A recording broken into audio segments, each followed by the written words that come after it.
Hello viewers, চলে এসেছি আর একটা নতুন রেসিপির সঙ্গে। আজকে আমি এনেছি সরসোঁ কা শাক, যেটা কিনা একটা পাঞ্জাবি এবং নর্থ ইন্ডিয়ান ডিশ। এটা একটা লাঞ্চের ডিশ এবং এই রেসিপিটি যদি খুব ভালোভাবে তৈরি করা যায় সঠিক পদ্ধতিতে, তাহলে কিন্তু খেতে অসাধারণ লাগে। এবং এই শীতের দুপুরে কিংবা রাত্রে ডিনারে বা লাঞ্চে কিন্তু আপনারা রুটি, পরোটা, ভাত যার সাথে খুশি আপনারা এটা ট্রাই করতে পারেন। খেতে কিন্তু খুবই মজার। তো চলুন দেখে নিন কীভাবে আমি এই রেসিপিটি বানিয়েছি। এখানে আমি 3 ধরনের শাক নিয়েছি। সেটা হচ্ছে পালং শাক, মেথি শাক এবং সর্ষের শাক।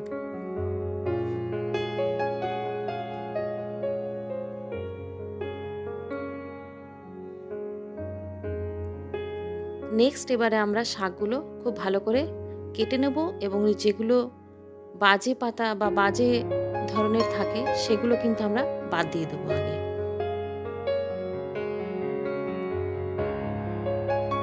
ডাঁটিগুলো আমরা এখানে ইউজ করব না, শুধু পাতাগুলোই আমরা এখানে ব্যবহার করব এই রেসিপিটার জন্য।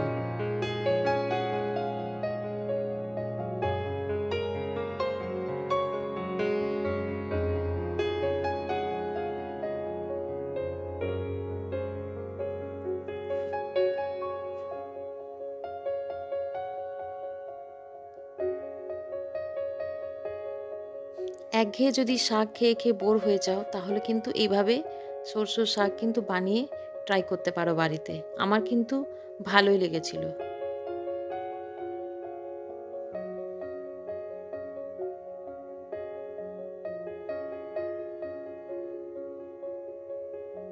নেক্সট এবারে শাকগুলো কেটে ভালো করে ধুয়ে জল ঝরিয়ে পরিষ্কার করে নেব এবং প্রেসার কুকারে আমরা এই শাকগুলো দিয়ে দেব এবং 1 টেবিল স্পুন নুন দেব। তার সঙ্গে আমরা 6-7 কোয়া রসুনও অ্যাড করব এবং একটা সিটি আমরা দিয়ে দেব।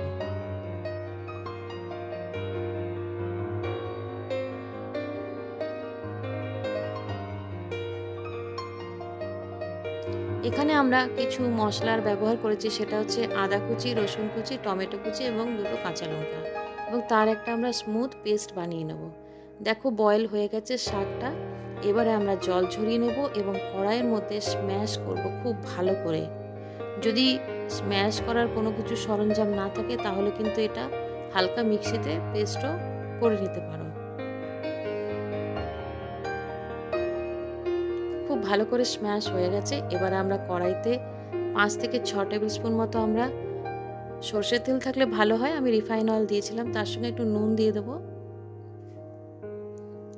এবং 5-6টা রসুন খুব ভালো করে আমরা গ্রেট করে নেব এবং সেটা একটু ভালো করে ফ্রাই করে নেব তেলের মধ্যে দিয়ে। ফ্রাই হয়ে আসলে পরে আমরা বাটা মশলাটা এখানে অ্যাড করব এবং সেটাও খুব ভালো করে আমরা ফ্রাই করে নেব।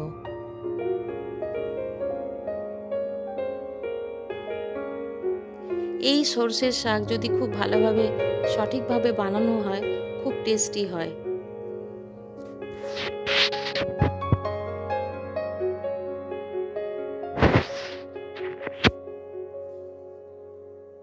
ফ্রাই হয়ে আসলে পরে আমরা শাকের পেস্টটা আমরা এর মধ্যে দিয়ে দেব এবং খুব ভালো করে ফ্রাই করে নেব এবং জলটা একেবারে আমরা পুরো শুকিয়ে নেব, পুরো ড্রাই করে নেব এবং খুব ভালো করে নাড়তে থাকবো যেন তলায় না ধরে যায়।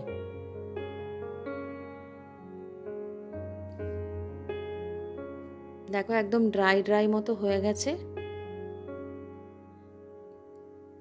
এরপরে আমরা এটা একটা আলাদা পাত্রে তুলে রেখে দেব।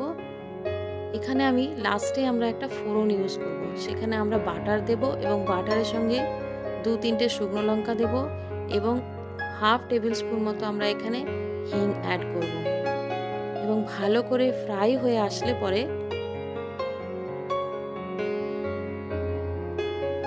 আমরা শাকের সঙ্গে অ্যাড করে দেব।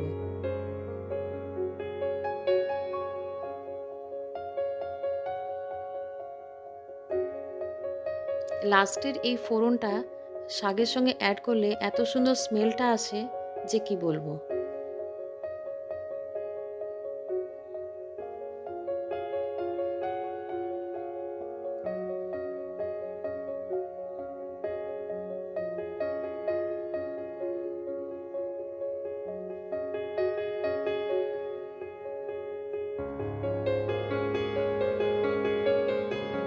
উপর থেকে দিয়ে দেব এবং পরে চামচের সাহায্যে আমরা এটা অ্যাড করে নেব, ভালো করে মিক্স করে নেব।